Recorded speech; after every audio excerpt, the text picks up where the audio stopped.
Detox es presentado por Audiomúsica.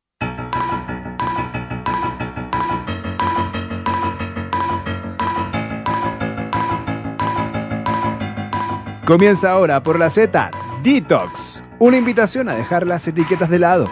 Este y todos los lunes a las 20 horas en www.radioz.cl junto a Ro Martínez. Lunes 3 de abril y ya estamos en el Detox de día lunes. Estoy con un libro que en lo personal me generó mucho morbo cuando me lo ofrecieron desde la editorial. Le voy a decir por qué. Todo radica en Conce. Y yo lo único que sé de Conce es que me tocó un huracán o tornado, lo que fuese, donde un auto se le ocurrió sentarse en el mall y justo era la empresa para la que trabajaba. Increíble. Mi cuñada es de Concepción, mi mejor amiga es de Conce y mi pololo es de Conce. Yo más relación que haber ido 2 veces a Conce, no sé nada. Pero cuando me llega Ciudad Gris, melancolía pura, relaciones afectivas, entenderse y conocer un poco más de Tropiconce, como lo conocen algunos. Pero ¿quién me va a contar de su primera novela, y felicitarlo también por su primer libro de cuentos?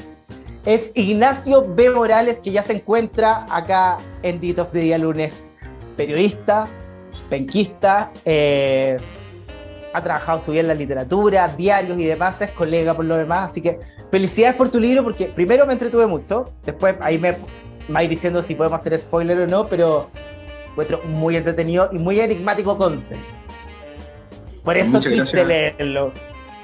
Muchas gracias, Rob, por la invitación. Y sí, pues yo también muy feliz de sacar este libro, este proyecto que llevaba mucho tiempo tratando de levantar y que nació un poco en la pandemia. Creo que ahora en la pandemia vino la necesidad de dedicarme a esto que siempre me había gustado de una manera un poco ya más profesional, tomármelo en serio, asumir el desafío de sacar un libro, y no podía ser no ambientado en Conce como buen penquista, tenía que hacerle homenaje a mi ciudad, tenía que pasar acá, era como una necesidad de guata que tenía, que nació un poco. A ver, yo soy santiaguino, viví en el norte algunos años cuando chico, pero la gente de Conce es como camiseteada, como los bunkers son de Conce, los tres son de Conce, como que es cuna de muchas cosas y me parece perfecto. También me parece muy enigmático porque la misma gente en Conce, no sé, yo soy de San Pedro, no, yo soy de tal lugar, y se separan mucho además, y siendo que está todo al lado, entre comillas. Yo, por ejemplo, molesto a mi cuñada y le digo que es de Hualpén, pero por puro molestarla. Sí, pues. Sí, en Conce hay mucho de eso de la gente, sobre todo los que son de Talcahuano, por ejemplo, son choreros de corazón, no hay cómo decirle penquista. Yo soy un poquito más relajado con eso, yo soy de San Pedro, pero sí me considero penquista, más que nada porque como que en San Pedro vivía de estar, pero acá en Conce, salvo algunos lugares específicos, uno igual hace su vida en la ciudad, en Concepción propiamente tal. Acá estudié, acá estuve en la U, acá trabajo, entonces como que el término penquista me gusta. Y yo creo que somos igual súper arriesgados con la ciudad, sobre todo los que nos gusta la cultura, porque hay mucho de eso. Yo creo que quizás la gente de otras áreas puede que le guste la ciudad y todo, pero yo creo que los que somos como, o trabajamos en cultura o nos gusta mucho la cultura, somos muy arriesgados. Yo trabajo acá en un museo, en la Pinacoteca de la Universidad de Concepción, entonces igual todo el tema cultural en Conce es bien potente. No digo que en otras ciudades no lo sea, pero me refiero así como culturalmente, acá a la gente le gusta mucho. Y en todo caso, a mí la parte de situar las historias en Concepción nacía por interés personal, pero también porque yo postulé a un fondo, que era un fondo municipal, y el fondo tenía que tener que ver con la ciudad, entonces fue como un pie forzado. Yo dije, ya, voy a hacer que las historias se ambienten acá para que tenga un poco... Me gusta porque es la ciudad que conozco, pero también le aplica al concurso y es un win-win. Pero ¿cachai? Que alguien como yo, que de verdad no tiene mucha relación con Conce, le generó el morbo de querer saber de Conce desde la voz de, ¿cachai? Desde ese espacio, y encuentro que la narrativa de tus cuentos es muy entretenida. Primero, y este es el único spoiler que lo voy a hacer aunque me reten, yo soy más viejo que tú, tengo 39 años, siempre me ha pesado en el fondo las relaciones afectivas masculinas, de papá e hijo, con mi hermano, recién ahora que tenemos, él ya tiene 40 o 39, como que existe mucho cariño entre los dos. Pero fue un proceso que crecimos en una generación donde de verdad los afectos estaban súper coartados. Y creo que eso se narra en tus cuentos. de una u otra forma. Entonces me llegó desde ese espacio como, cresta, hay mucho por hacer. ¿Y a qué voy con esto? Hoy tengo una relación, estoy probando y, no sé, me doy beso en el cine, algo que hace 10 años atrás nunca hubiese pensado hacer, y es una tontera, pero en el fondo esas demostraciones de afecto pueden parecer muy básicas, pero inciden o quedan en tus capas de la piel, para ponerle un nombre o algo. Entonces sentía como, a medida que iba leyendo los cuentos, me iba pasando que, bueno, somos parte de todos estos errores, y si no queremos repetirlos como en el futuro, como que iba pensando, ok, no tengo que repetir el patrón. Sí, yo creo que los patrones, sobre todo de crianza masculino, bueno, los personajes en este cuento son, los protagonistas son todos hombres, salvo en uno, donde está contado desde el punto de vista de una psicóloga, pero finalmente se está explorando la vida del joven, que es el cuento de la cárcel. Me interesaba a mí mucho abordar en las relaciones entre hombres, ya sea entre hermanos, predominan las relaciones fallidas entre padres e hijos, y cómo eso un poco va marcando, en algunos casos para bien, en otros casos para mal, el desarrollo de la vida de la gente finalmente. Hay un cuento en particular que se llama Solo, que es de un niño que está todo el día esperando que su papá vuelva del trabajo y lo venga a ver, donde también traté de jugar un poquito con el hecho de cómo te afecta esta no relación finalmente. Esta falta, esta ausencia de un padre presente que no te llena este vacío que uno tiene como cuando es chico, y también la incapacidad que uno tiene, sobre todo cuando uno es chico, de verbalizar un poco lo que está sintiendo. Uno suele guardarse mucho de las sensaciones, me refiero. Entonces, uno es muy fácil cuando es chico asumir que uno tiene la culpa, que uno está equivocado, que en realidad tendría que quizás hacer las cosas de otra forma, para que me tomen atención, o para que tu papá sienta que puede hablar contigo, sienta que puede compartir cosas contigo. Y eso tiene yo creo que tiene una consecuencia bien grande. Yo cuando era chico, por lo menos, todavía estaba este concepto de que entre los hombres no te podías decir te quiero, no podías hacer muchas demostraciones de afecto. Con los amigos, incluso, no sé, yo tengo amigos que me demoré como 20 años en decirle, oye, ¿sabes qué? Te quiero, eres importante en mi vida. Uno se reía de esos amigos que como que con los hermanos se saludaban muy afectuosamente, uno con el hermano lo molestaba y punto. Sí. Y de verdad uno se quiere reír con el hermano, lo quiere abrazar, se quiere preocupar de él. Incluso varias cosas. Yo en el primer cuento de este libro, que se llama Ahora mismo quisiera verte, que el título hace referencia a la canción de Sailor Moon, precisamente porque yo cuando era chico eran algunas de las dibujos animados, caricaturas que uno tenía que ver oculto. O sea, yo como que veía Sailor Moon, pero lo veía para callado porque nadie podía saber. Veía, no sé, me gustaba el Unplugged de Shakira, y me gustaban las canciones de la Britney Spears, me gustaban los Backstreet Boys, y todo eso era una cosa media como que uno no la podía contar porque entre hombres te molestaban, los más grandes también te decían que nada que ver eso, ¿cachai? Todas esas sensaciones creo que yo eran muy de mi época cuando chico. Afortunadamente siento que hoy en día pasan mucho menos, pero por lo mismo me pareció algo muy interesante de explorar, cómo tienen la consecuencia de eso en las personas, en las relaciones de amistad entre hombres. O sea, cómo yo decirte sin conocernos, ¿cachai? Hablar de mis afectos. Algo que puede parecer, ¿cachai? Que no te debería importar, pero leí tu libro y sentí que, ok, quiero hablar de este tema también, y es sano hablarlo, y es sano decirlo. O sea, no sé, te voy a dar un ejemplo. La primera vez que siento que abracé a mi hermano, así como de abrazo de verdad, fue cuando se murió mi abuelo. ¿Cachai? Como sentía que lo tenía que abrazar, y yo que él es mi hermano mayor. Y desde ahí como que siento que nuestros afectos cambiaron. Pero normalmente estamos, sobre todo los que tenemos más de 30, estamos en una generación que algo lo tiene que detonar.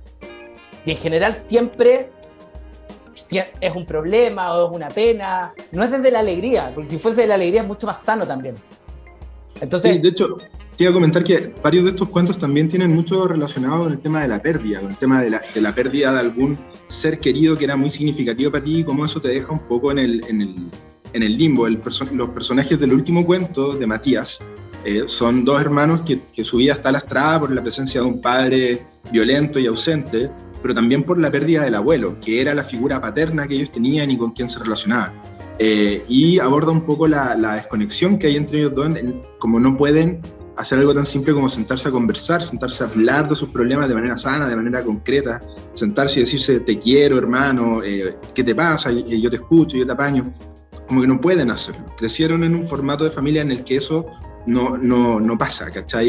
Y eso me parecía a mí súper interesante, porque no es tanto mi realidad, porque yo llegué a tener hermanos súper grandes. Mis hermanos chicos, yo tengo con ellos 16, 17 años de diferencia. Pero sí me pasaba que yo cuando era chico estaba bien solo, y mis amigos que tenían hermanos no eran muy de piel con sus hermanos. Había toda esta relación media así como de la época donde uno tenía que ser como bruto, y la amistad era como pegarse, y esas cosas que según yo, puede ser, son entretenidas, pero la otra parte emocional no estaba, ¿cachai? Entonces ahora ya como de más grande, me parece súper interesante explorar esas relaciones, sobre todo en la adolescencia, en los primeros años de los veintitantos, ¿cachai?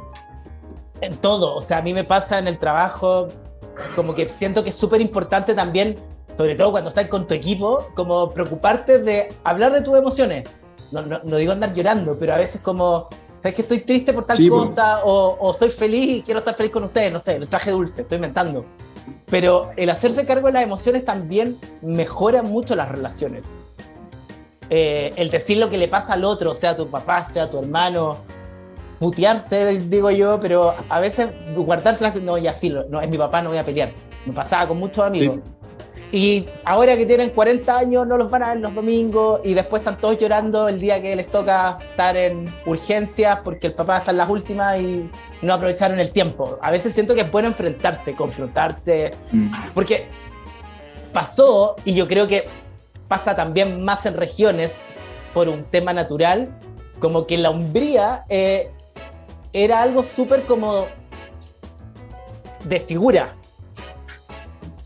versus que en el fondo la masculinidad también, no sé, es que odio la palabra frágil, pero también puede ser frágil, también puede tener otro espacio. El papá hoy en día puede mudar a su hijo, que hasta hay algo como que antes lo felicitaban por mudarlo, es como, es parte del apego, y el papá también se tiene que hacer cargo, y ahí también es error de todos como sociedad. Entonces el llorar por ese espacio que no tuvimos tal vez a los 5, a los 10, a los 20, no lo voy a recuperar.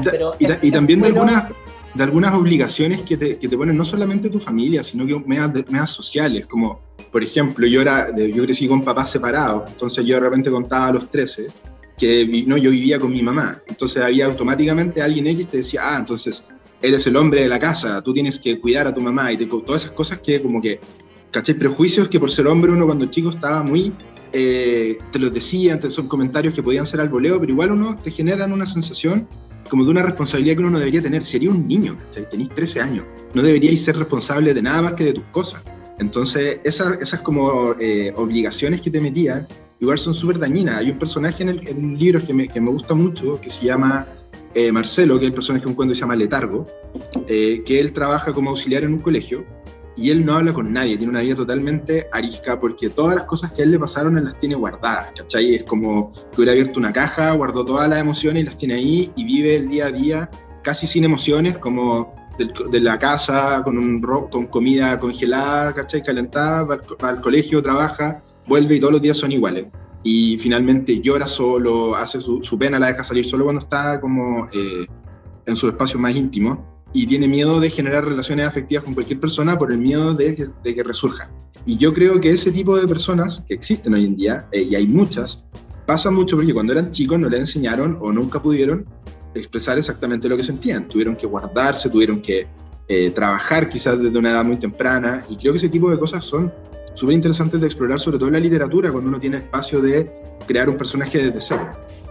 Ahí yo pensaba un poco como desde el espacio de periodista por defecto, iba leyendo tus cuentos, los finales, ¿eran lo que tú querías desarrollar o era en el fondo lo que has visto en la vida como final? ¿Por qué hago esta pregunta?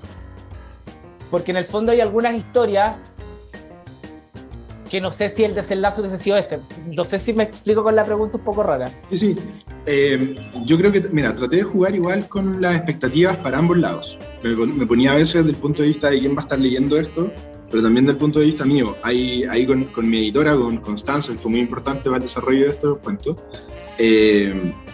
varias veces nos sentábamos y decíamos, ya mira, este final es súper cerradito, como que el cuento termina, ¿cachai? Es como el círculo clásico. Y hay otro donde el final igual es como un poco más abierto, o deja la interpretación, o está como cortado, porque en realidad lo que sigue me gustaría a mí que la gente decidiera finalmente qué pasa. Hay un cuento que se llama La Oficina de Tránsito, que es como de una especie de limbo, donde está como un espacio burocrático donde la gente decide si vuelve o no vuelve a vivir, donde el final de ese es súper abrupto.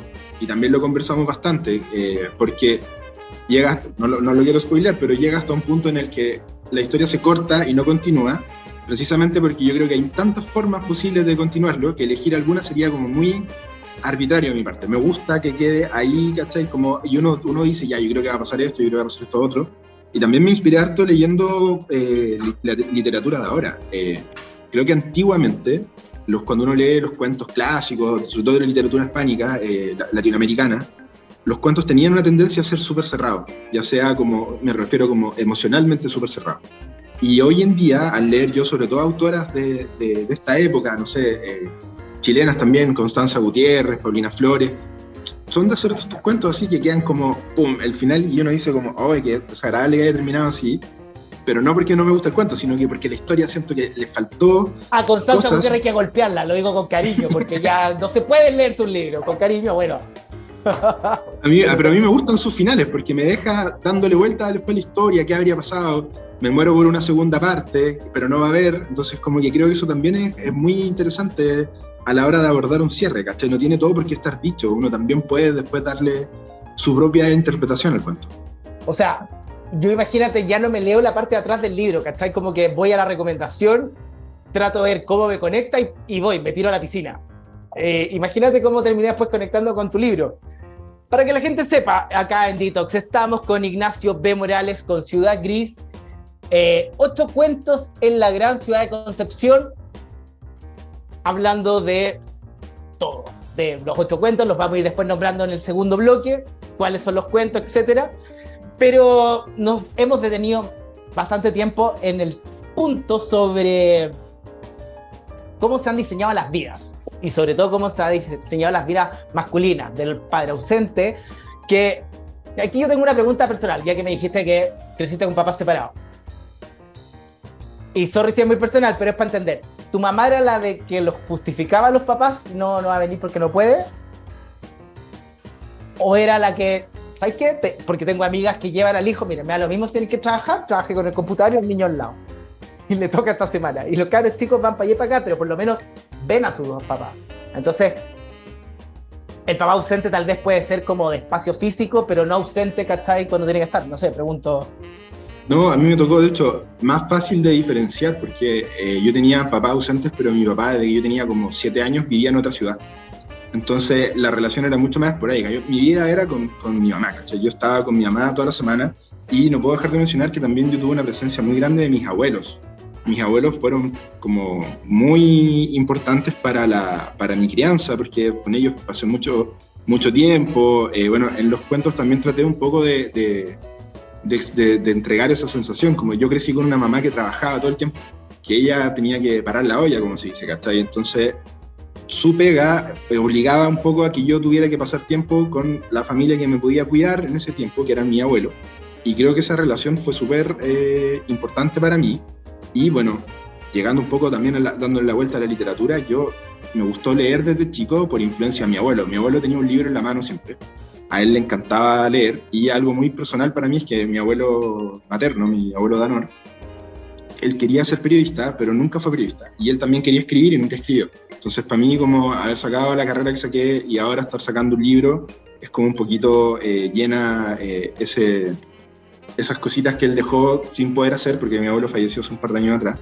Y también uno de los principales motivos por los que como autor me gusta estar como Ignacio B. Morales, como honrando un poco ese apellido materno, que es el que me forjó un poco como persona y también como lector, y bueno, ahora para poder escribir. Qué lindo el tema del abuelo. Yo creo que ahí hay un ejemplo de cómo la masculinidad cambió, por lo menos en la última etapa. Yo creo que hasta nuestros abuelos no fueron los mejores padres con sus hijos por el mismo tema de los aspectos o cómo se relacionaban laboralmente con sus tiempos. Pero sí lograban ser muy buenos abuelos. A mí me pasó lo mismo con mi abuelo, como que como papá se mandó parece muchos cagazos, pero como abuelo fue un bacán. Entonces, encuentro lindo que podáis decir, ¿sabes qué? Lo estoy honrando, como perdón, me llegué hasta a desconcentrar por el tema de donde me acordé de mi abuelo, pero encuentro que es lindo irlo demostrando, ¿cachai? Ir entendiendo esos espacios y también el rol que cumplieron y lo egoístas que tú mismo dijiste, como, sí, soy hijo de papá separado y me toca ser el hombre de la casa, o a mi mamá le toca buscar un marido porque sola no puede. Claro, todos esos conceptos que uno le metía. Innecesarios, egoístas, no, la dejaron por loca, no, la dejaron, ¿cachai? Porque en general, además éramos machistas, el hombre dejaba a la mujer por ABC motivo y la culpa siempre era de ella. Sí, es verdad. Y bueno, a mí me pasó que cuando yo era chico, por lo menos, en el colegio, yo creo que éramos mayoría los con papás separados. Yo soy particularmente, me tocó una situación de cuando era chico de que muchos de mis papás, o sea, mis amigos tenían papás separados, vivían con la mamá, era lo más común.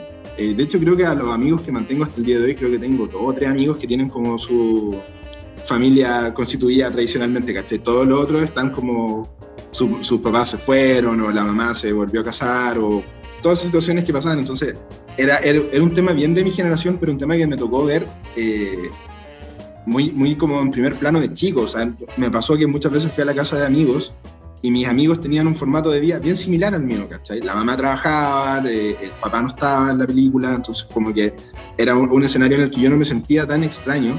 Y ahora cuando estoy ahora más grande, ya cuando me siento a escribir, me doy cuenta que bueno, muchas de las cosas que cuento en el libro son cosas que o me pasaron o le pasaron a amigos, o las sube, o como que es una vuelta de tuerca un poco a lo que pasó realmente, ¿cachai? Pero son historias un poco reales, basadas como en hartas cosillas que pasaban.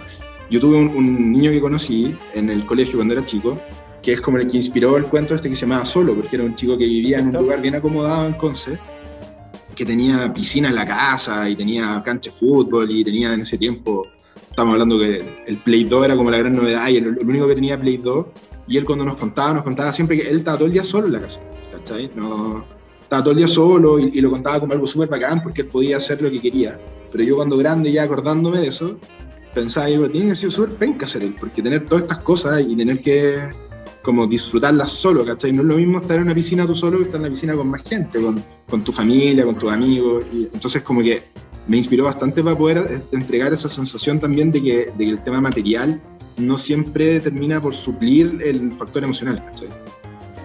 No, y ¿sabes qué? Mira, a mí me pasa ahora que uno es más viejo y entendiendo todo eso, también es súper difícil ser nuestros papás. Porque ellos venían, además, te dije, con unos papás que no habían sido los mejores, tal vez se reivindicaron como abuelos. No sé, en mi caso, yo me fui a vivir 5 años al norte. Y odié vivir esos 5 años en el norte, pero si hay algo que agradezco es que vi a mi papá todos los días almorzar en mi casa de lunes a domingo.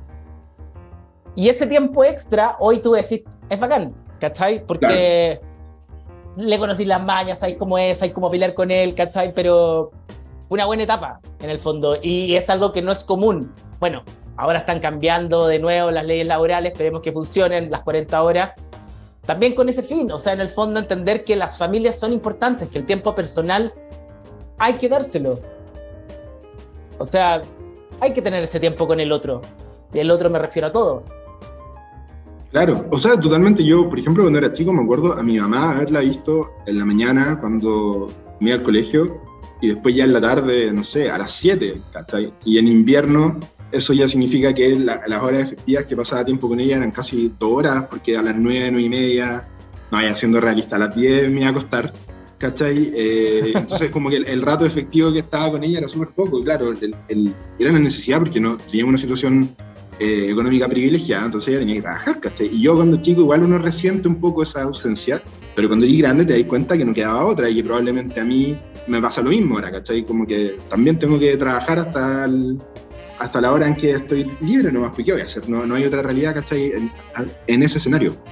No, y ahí entendís como para las mujeres era hasta, perdón lo banal del comentario, pero era hasta un problema decir voy a la peluquería y, no sé, prefería estar mal, las uñas mal pintadas, mal teñidas. Estas 2 horas tenían que cocinar, tenían que estar en la casa, tenían que ir a reunión de apoderados, no les quedaba tiempo. Y me imagino además en una ciudad como Conce, donde el periodo de invierno también incide directamente, porque uno se guarda más. Mucho que la lluvia no te haga nada, pero uno no está todo el día en el agua. No es como en el norte, no sé, o en Santiago, donde llueve poco y ustedes se ríen de nosotros porque voy a hacer tu vida normal. Es como Claro, cuando... y aparte pasa un poco, por ejemplo, a diferencia de Conce, obviamente no es ni de cerca tan grande como Santiago, pero por ejemplo, a diferencia de Santiago, nosotros somos una ciudad bien como parcelada en sus comunas. Hay un puente que separa Conce de San Pedro, Talcahuano igual queda súper lejos, ¿cachai? Chillán igual hay que pasar como por una autopista, entonces todo eso igual genera un tipo de separación y de distancia bien grande. O sea, por ejemplo, yo cuando chico estudiaba en Concepción, pero vivía en San Pedro, mi mamá trabajaba en Concepción, pero vivía en San Pedro, entonces el viaje igual era un pique de media hora a 40 minutos por lo menos, ¿cachai? Pese a que uno está en una ciudad que no es tan grande, esa distancia igual te influye, entonces salís de la pega a las 6:30 y antes de las 7 no estabas en la casa, imposible, ¿cachai? Y eso igual generaba un problema bien grande. Yo me acuerdo de haber pasado más tiempo con mi mamá cuando chico, efectivo, quizás los traslados a veces, que propiamente tal en la casa, porque en la casa siempre hay algo que hacer. Sí, pero además, o sea, no sé, yo creo que la pandemia además nos demostró cuando un ministro no tenía lo que era estar encerrado en una casa, porque no todas las casas son iguales, porque no todos los espacios comunes, porque aumentaron hasta los intentos de suicidio adolescentes por lo mismo. Los papás no se sabían relacionar con los hijos. O sea, creo que la desconexión también aumentó en algunos padres porque, ok, antes se entendía, no sé, ya los padres que estaban juntos, mamá y papá trabajaban y no se veían, entonces no peleaban, pero estar todo el día encerrados, no se conocían, no se veían y peleaban por todo. Y el nivel de frustración que aumentó, enfermedades psiquiátricas y demás, terminó demostrando que en el fondo nos debemos hacer cargo de nuestros afectos. Sí, bueno, es algo que yo planteo en todo caso en los cuentos de toda una u otra forma. Personajes que en su círculo familiar la dinámica está rota o no está, ¿cachai? Hay el cuento principal del libro que se llama Matías, es una dinámica entre una mamá con sus dos hijos, donde no hay básicamente una relación más allá de juntarse a tomar once y de todas estas cosas que son como medias como por obligación, ¿cachai? Que uno como que se junta a almorzar porque hay que comer. Pero fuera de eso no tienen como un vínculo familiar tan claro. Las cositas que hacen, ella trabaja mucho, el otro ya está más grande y el chico está un poco perdido en la vida, entonces se cae mucho el carrete y empieza a tener un problema serio de adicción. Y ante ese problema los otros dos, el hermano grande y la mamá, no saben muy bien qué hacer, no saben muy bien cómo lidiar con esto. Y esa desconexión creo que pasa mucho. O sea, yo la vi caleta cuando era chico, de el hermano chico que está como con problemas de ese tipo y nadie sabe muy bien qué hacer, ¿cachai? Ni siquiera sentarse a conversar, como hablarlo, todo el mundo trata como de hacer como que no pasa. O sea, y eso creo que es súper dañino también. ¿Te acordáis? No sé, todos teníamos alguna amiga o conocida del curso, el paralelo o del colegio al lado que queda embarazada a los 15. ¿Te acordás? Y por lo menos en mi época. Y los papás decían, no, mi hija no hace eso. Y crucificaban a la pobre cristiana que tuvo mala hueá, porque no fue otra la palabra. Sí, o también pasaba mucho en mi colegio, por ejemplo, cuando era chico, de que se hacían, no sé, a los 15 años y eran un tipo de carretes desenfrenados y después las reuniones de apoderados los papás estaban en otra. Los papás juraban que no, los niños, casi que son niños que andan jugando todavía Play y con los tazos. Y uno andaba en otra, ¿cachai? Así como que de verdad negados totalmente a lo que estaban viviendo, precisamente porque yo creo que crecimos en una época en donde uno no pasaba mucho tiempo con sus papás, con su mamá. El tiempo efectivo era súper poco. Yo en el libro traté mucho de poner eso, de poner personajes que no tienen mucho tiempo real, ¿cachai? Con su familia, que no están ahí con la familia recibiendo el afecto que necesitan, teniendo la oportunidad de hablar, de expresarse como necesitan. No solamente en verso, no solamente cosas que me pasaron a mí, yo creo que mi vida fue bien por épocas. Yo hubo épocas en las que estuve bien cercano con mi familia, otras épocas en que no tanto, pero sí tuve amigos y conocidos que no, ¿cachai? Como que nunca tuvieron ese espacio familiar, y eso es algo que no podía dejar de contar. Como que sentí que el primer libro que hiciera tenía que ser bien personal, de temas que me importaran, antes de poner a escribirme de ficción o de otras cosas que tengo muchas ganas, muchas ideas de hacer eso, pero el primero tenía que ser bien de la guata. Ya se nos fue la primera media hora de programa así, o sea, vamos a una pequeña pausa comercial, volvemos con la primera canción que ya nos seleccionó Ignacio P. Morales en Ciudad Gris, su primer libro, que ya está en todas las librerías, se mete en internet y lo busca. Vamos a una pequeña pausa comercial, gracias a Audio Música, Y volvemos para seguir hablando de qué historias trae esto que está increíble. Así que vamos a una pequeña pausa y ya volvemos.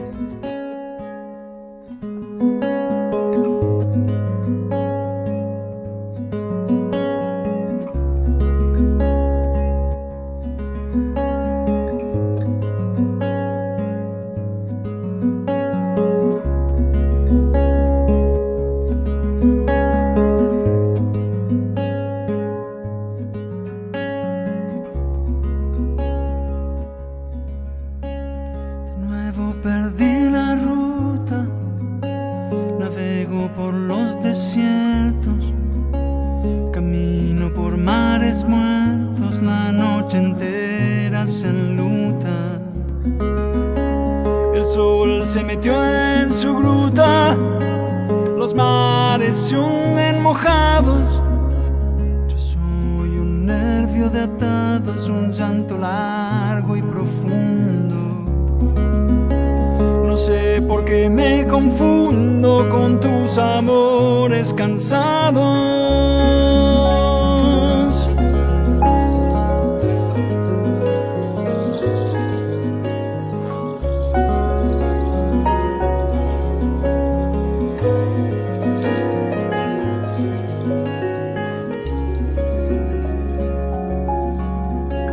De noche muestra la luna su rostro alumbrado y triste, el cielo al fin se desviste, la muerte mece su cuna.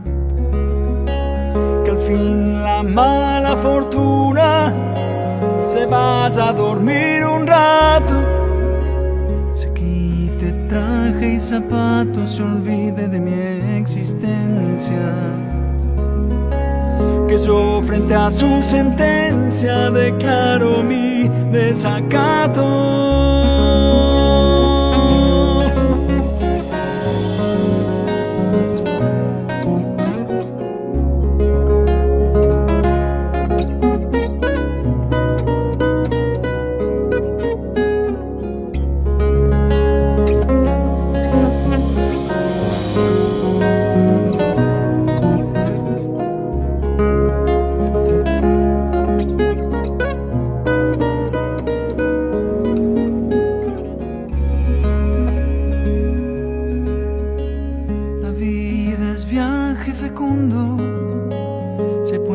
Hacia los otros, volaste el que había en nosotros, te fuiste por esos mundos.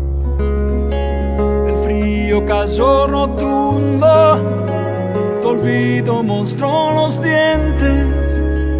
No sabes cómo se siente temer este miedo mudo. Pasado el sueño a futuro, no sé vivir el presente.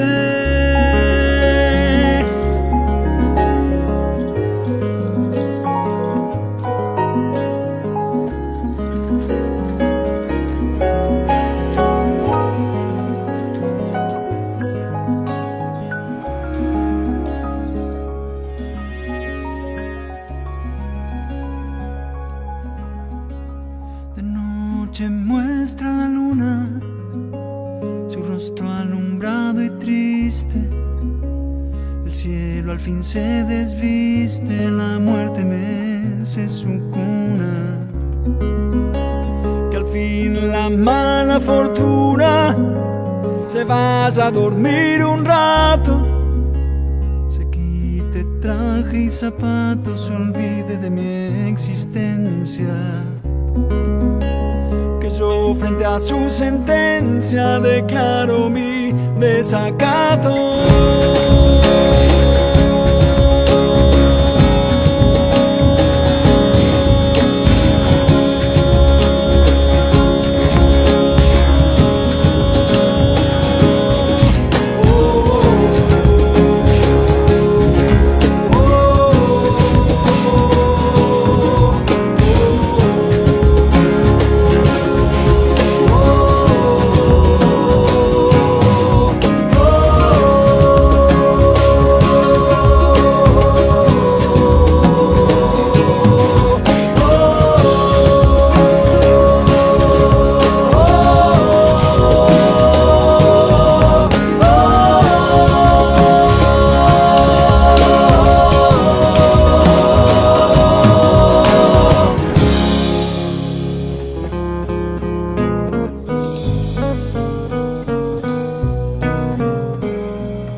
eso fue Pedro Aznar, que en los 2 años que llevo haciendo este programa, nadie me lo había pedido. Pero fue el gran ganador de los Grammy el año pasado. Motivo personal, ¿por qué Pedro Aznar? ¿Por qué esta canción? Bueno, Pedro Aznar lo escucho desde que era bien chico. Es uno de los cantautores latinoamericanos que más como he escuchado, y Décimas es una de mis canciones favoritas precisamente porque es un ejercicio musical. No solamente la letra es muy bonita, sino que también está escrito en décimas, pero no parece cueca, ¿cachai? Como que no tiene ese sonido que es tan característico. Creo que esa vuelta que le dio a ese tipo de música me gusta mucho. Y bueno, la letra. Yo no le hago mucho a la poesía, pero mi forma de apreciar la poesía siempre ha sido a través de la música. Como que ahí es donde entro más fácil con esa forma de escritura, con esa forma de literatura. Y qué así, y esto lo tengo que preguntar, porque yo hoy en día, con mi pololo nos reímos de Ricardo Arjona, pero es buena, como que nos termina gustando lo gracioso que es su poesía. Y a veces a uno le gusta poesía igual de absurda. O sea, ¿qué te pasa a veces como cuando escucháis prosa que tal vez no... y sabéis que no te debería gustar y te gusta? Como el placer culpable, decís tú. Así. No sé, es que para mí no es culpable, para mí es placer siempre. El placer es sin culpa. Ya a esta edad no hay culpa. No sé, hay estas canciones que me gustan, que no me gusta el género, pero me gusta la canción. ¿Cachai? Ya, vamos. ¿Cómo cuál? Eso pasa, no sé, es que mira, yo soy muy niño de los 90s, entonces tengo ahí mi parte de cariño y de aprecio por toda esa música así, Sandy Papo y todo ese rollo, pero es que el merengue, pero es que yo no escucho esa música, ¿cachai? No es lo mío, pero te sube el ánimo. Me dan risa, hasta por ejemplo me reí mucho con el amigo que estuvo en el Festival de Viña, que se puso a cantar El General, ¿cachai? Y me la sé toda, y no me gusta El General y no me gustan las letras, pero me da mucha risa la música, me la sé porque cuando chicos sonaban en todas partes. Eso, si tuviera que elegir, sería como ese tipo de música el que más disfruto sin ser algo que me guste plenamente, ¿cachai? Ya, pero es como decir Venga Boys, ¿cachai? Que son bandas de mierda, pues, ¿cachai? Pero todo el mundo dice Venga, y termináis. Y El General ahora que es como pura evangélico, pentecostal y no sé qué más. Porque además tuvo una transformación y como que nunca más esto. Sería siendo muy gracioso, o sea, uno, no sé, los ilegales, ¿a quién no le gustó los ilegales alguna vez? Y en este país nadie bailaba salsa hace 15 años atrás. Sí, todo loco, por eso te digo, esa música, el merengue, la bachata y todo eso nunca ha sido la música que escucho, pero en los 90s tiene, o sea, yo creo que un poco nostálgico, de ser como la música que yo escuchaba cuando chico, era la música que bailaban los grandes, ¿sí? Entonces como que me decía, wow, como que no se daba esa instancia, y yo después cuando yo ya era más grande, estaba en edad como del baile y todo eso, estaba otra música de moda, entonces esto era como retro, entonces por eso esas canciones así siempre me quedaron como pegadas, como decir, tú los Venga Boys también. Sí, yo ya bailaba esa edad, así que ya podía decir si me tocó, si yo soy más viejo. Estamos con el libro Ciudad Gris, 8 cuentos, ya hablamos de los afectos, hemos descifrado algunos de los personajes. Para ti, si es que existe, ¿hay algún cuento favorito? Porque lo quiero volver a leer si existe la respuesta. Es complejo, pero yo creo que tendría que elegir 2. Me gusta mucho el que se llama Matías, el último. Es como el más personal, el que más me costó mucho escribirlo. Desde lo emocional me refiero, como estaba escribiéndolo y me quebraba un poco, tenía que dejarlo tirado ahí un par de días, después lo retomaba para poder como... y el otro que me gusta mucho es el que se llama Absolución, que es el segundo, que es de un joven diseñador que está siendo perseguido por un fantasma de un crimen que cometió en el pasado, que me gusta harto porque fue todo un desafío escribir de esa forma. Yo como que soy mucho más de una escritura un poquito más personal, más introspectiva, de personajes solitarios, y acá me fui más como el rollo Mariana Enríquez, que ha sido una gran inspiración para mí en los últimos años en su forma de contar. Quería hacer un cuento bien Mariana Enriquesco, así que ese como que fue un desafío más como literario muy grande, y cuando lo terminé y vi el resultado fue como wow, igual. No me creí capaz de escribir un cuento de ese estilo, y salió, y por lo que he escuchado de gente que se leyó el libro, salió bastante bien. O sea, yo me entretuve mucho, me lo leí en un rato. lo digo como algo bueno, como el día viernes, a la hora del almuerzo empecé. Y de repente me lo terminé. Hoy día en la mañana, 7:30 me levanto y empiezo a repasar. Como, ¿de qué quiero hablar? Porque siempre, antes la cagaba y siempre terminaba haciendo spoilers, entonces me retaban después, entonces por eso pregunto que sí, que no. Mis torpezas, este es el antiprograma del libro. ¿Sabes qué voy a leer, Matías, de nuevo? Pensé que me podía responder eso, pero como ya iba al final, me imagino que iba más cansado yo leyendo, entonces por eso lo quiero volver a leer. Admiro quien escribe porque yo lo hago pésimo. Y sufro y me frustro. O sea, tú dijiste, como estaba con las emociones, me frustraba. No, lo paso mal. Y lo paso mal porque en el fondo vienen todo cuando corregir las comas. Y te quedáis pegado, empantanado y no avanzaste y perdiste el tiempo. Porque además hay que tener un método. Siempre. Y yo no lo tengo y por eso lo admiro de que él lo tiene.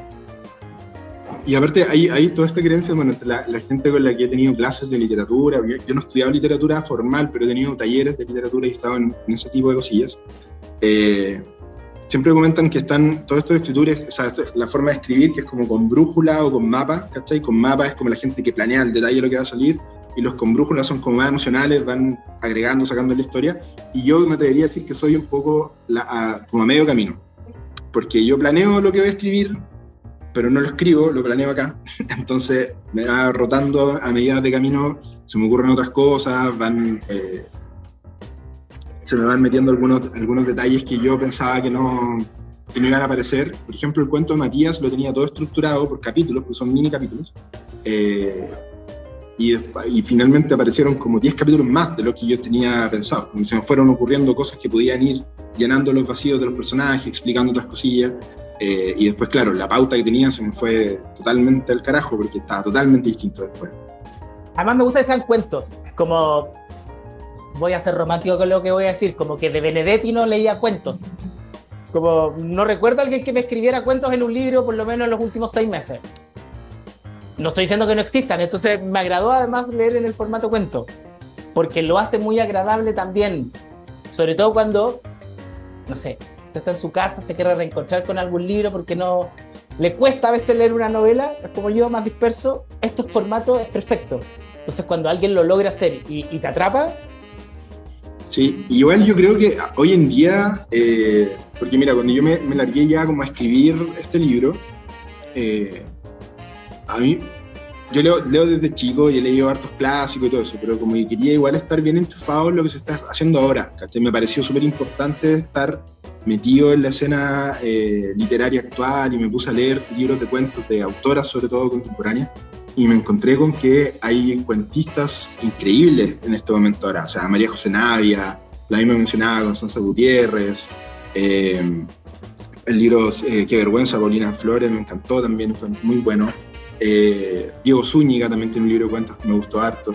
Arelis Uribe, entonces como que fue una cosa bien impresionante encontrarme que encontré más inspiración y como más motivación para hacerlo leyendo a la gente contemporánea que está escribiendo ahora, que releyendo algunos clásicos de cosas que claro, siempre van a estar dentro de mi formación literaria, pero que no me interesa tanto apuntar a ser Benedetti o Cortázar, ¿cachai? Me interesa mucho más apuntar a hacer algo como lo que hace María José Navia ahora con libros como Kintsugi o como Una música futuro, como que eso me llama mucho más la atención de tratar de ir por ese lado que por no lo he leído, así que ahí me declaro y Camila, dije, le tengo cariño, pero no puedo con su libro, no puedo. ¿Sabes qué es peor? Me termino frustrando, entonces por eso dije como que no leía cuentos que me entretenían desde Benedetti. Si me pasó algo puede ser. Y ahí es personal de cada uno. Sí, pues totalmente. Pero además, ¿cómo hiciste tu pie forzado, cachai? Como que eso también es muy de periodista. Porque necesitáis como el pie forzado normalmente. Yo recuerdo en la universidad que si no tenía pie forzado no hacía nada. Pero sabes que, mira, a mí me pasa que yo no tengo, bueno, tengo la suerte, porque sé que hay mucha gente a la que le pasa, tengo la suerte de no ser alguien que tiene la página en blanco. A mí me pasa todo lo contrario. Yo soy disperso, entonces tengo 200 historias, no sé cuál empezar a escribir. Empiezo a escribir una, se me ocurrió otra, entonces ando pegado con la otra y la que estoy escribiendo como que me cuesta volver a enchufarme. Me pasa mucho eso, entonces termino como con 10 cuentos cada uno con una página y no he avanzado de ahí, ¿cachai? Como que tengo ese atado.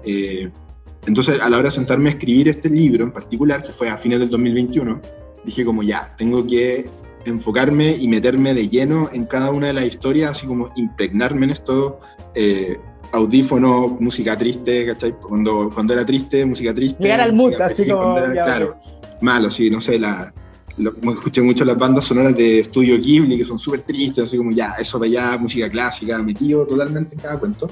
Y ahí fueron aflorando mucho. Y lo que te quería contar, que igual no puedo dejar de mencionarlo, es que cuando yo entregué el proyecto a la editorial, los cuentos estaban súper en bruto, yo pensando que estaban listos, ¿cachai? Y la editorial me dijeron, oye, están súper buenos, pero hay que trabajarlos caleta. Y yo como, ya, trabajémoslo. Y fueron 7 meses de trabajo de edición. O sea, los cuentos estaban listos, estaban terminados, pero había que reescribirlos, darle una vuelta, al punto de que, por ejemplo, hay cuentos como Absolución, era un cuento de 3 páginas, y terminó siendo un cuento de 11 páginas. Y ahí me pongo a llorar, si me dicen hay que trabajarlo, ahí es donde me bloqueo. Sí, pues sí, es complejo. De hecho, de primera yo pequé ahí totalmente pagando el noviciado de nunca haber escrito, y diciendo, ya, yo tengo los cuentos listos, ahí están, cuando se publican, ¿cachai? Y era como, oye, loco, hay que trabajarlos, y no puedo hacer más que agradecer esa pega, ¿cachai? Porque ahí uno se da cuenta hasta dónde puede llegar. A mí cuando me dijeron, oye, hay que reescribirlo, por ejemplo, igual me sentí súper frustrado y dije, chuta, hay que reescribirlo, y uno empieza a pensar, ¿qué significa que soy malo, soy penca, no sirvo para esto? Y al reescribirlo... La historia se pierde, ¿cachai? A veces la historia se pierde o cambia Y en el ejercicio de reescribirlo, y cuando iba avanzando, miro ahora, por ejemplo, el original y me llega a risa, ¿cachai? Digo, oye, el original era realmente, no malo, pero muy pobre, no estaba explorado todo lo que uno podía sacar, no estaban todas las situaciones que podrían ocurrir, el arco del personaje no estaba tan completo, era muy apresurado, ¿cachai? Yo tuve mucho tiempo una tendencia bien grande hacia el microcuento, cuentos de, no sé, 800 palabras, ¿cachai? Más allá de eso, no mucho más. Entonces, cuando ya me embarqué en el desafío del libro propiamente tal, me di cuenta como de, oye, no puedo hacer un libro de... O sea, podría hacer un libro, pero tendría que escribir, no sé, 50 cuentos, ¿cachai? Para llegar al texto para que permita que sea así. Hay autores y autoras que lo hacen. Pero yo tenía ganas de que estas historias lucieran un poco más. Entonces, al darle la vuelta y hacer ese trabajo con mi editora, con Constanza Fernández, fue... una pega increíble y que yo creo que me hizo mejorar muchísimo como autor también. No, hay un súper buen trabajo, Ignacio. Es más, se lo voy a pasar a mi pololo y después a mi cuñada, para que se entretengan un rato. Ya que los dos son de Conce. Espero sí una segunda parte de esto. Tal vez la idea que yo quería del libro inicial, como saber de Conce desde otro espacio. No digo que no me gustó, sino como que entré por una y salí como con otra y me gustó haber salido con eso. Ignacio, antes de que se acabe el capítulo de hoy de Detox, te quiero agradecer primero por tu libro. Espero se venda en librería, el programa ayude también a su difusión. Espero también tu segundo libro, yo creo que va a salir más fácil que el primero, porque el primero es el que más cuesta, dicen. Y te tengo que contar que este programa se hace audiomúsica y esta semana, hasta los primeros días de abril, estamos en Black Week, del 29 de marzo al 3 de abril, 40% de descuento, 24 cuotas sin interés y despacho gratis sobre 100.000 pesos. Usted se mete a audiomusica.com, ve Black Week y va a tener precios exclusivos para usted en la página web de Audiomúsica. Por si quieres tocar a Sandy Papo, el general o algo, ahí vaya Audiomúsica y punto. Querido, palabras al cierre. No, muchas gracias por el espacio y bueno, Ciudad Gris, mi primer libro, lo pueden encontrar en Trayecto Editorial, está en Busca Libre, como digo yo, está en Google, lo googlean, lo pillan, para comprarlo, sí, obviamente, por favor, no lo pirateen todavía, ya en un año más, si quieren, pero todavía no, por favor. Y también está, bueno, algo bueno de trabajar con Trayecto es que está en la mayoría de las librerías de Chile, está en la Antártica, está en acá en Conce está en la página 128, las Contrapuntos, así que lo pueden encontrar ahí, si lo buscan, lo pillan. No, y a Trayecto los queremos acá en la casa porque editorial independiente me hace leer este tipo de cosas y a mí me pone muy feliz. Ignacio, nos vamos con la última canción, Arriba. Sí. Ya que hablamos de tristeza y todo, nos vamos. ¿Con quién nos vamos? Nos vamos con Bomba Estéreo, se llama El alma y el cuerpo. No es la más movida Bomba Estéreo, hay mejores, pero es como mi donde siento yo que ya nos podemos ir arriba de una manera más eficiente. Así que, querido, gracias. Si se perdió el capítulo, si lo quiere volver a ver, si lo quiere repetir, YouTube, Spotify o radiozeta.cl. Nos vemos el próximo lunes con otro capítulo de Detox. Chao. Chao, nos vemos, muchas gracias.